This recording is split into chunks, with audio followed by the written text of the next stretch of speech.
Coming up, Fort Lee Police will be joining a statewide campaign to crack down on distracted driving.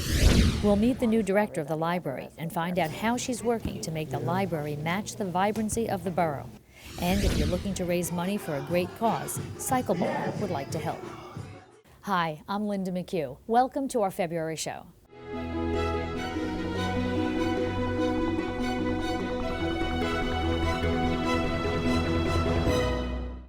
The message from the New Jersey Division of Highway Traffic Safety is simple. Put it down, just drive.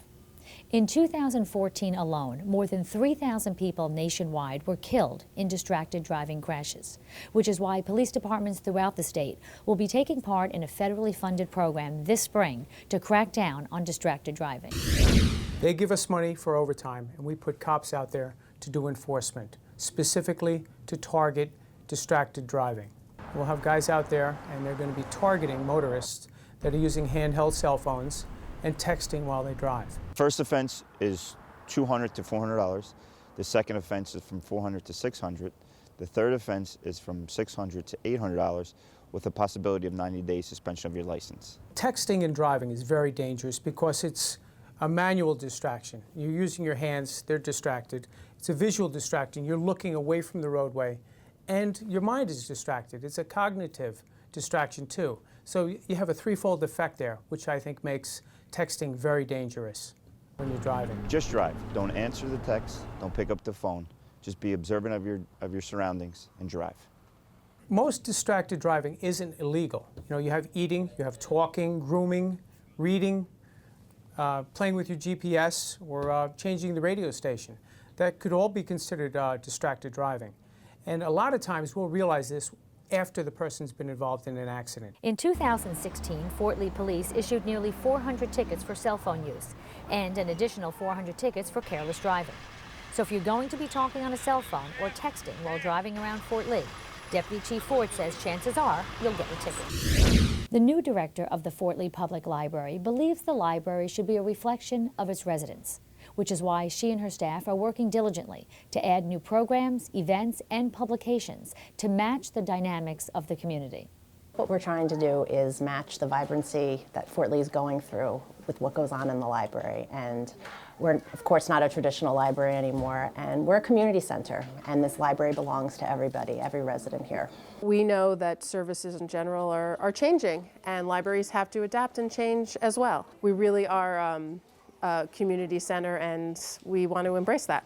Of course, we want to promote our collections, our books, and our media, but we want people to come and use our computers. We want people to come and take classes. We want people to come attend concerts, and we want people to think of it as a place where people come together and ideas come together. Right now, we're really in a wonderful time of change here, and we're growing. We're expanding our programs, our adult programs, and our children's programs. In addition to our Sunday concerts, we're also trying some evening programming, and we're also trying a lot of multi-age events. We had an open house in the fall that was very well attended, and this Saturday we're going to be having a Lunar New Year celebration. We have a tremendous amount of enthusiasm and support from the staff.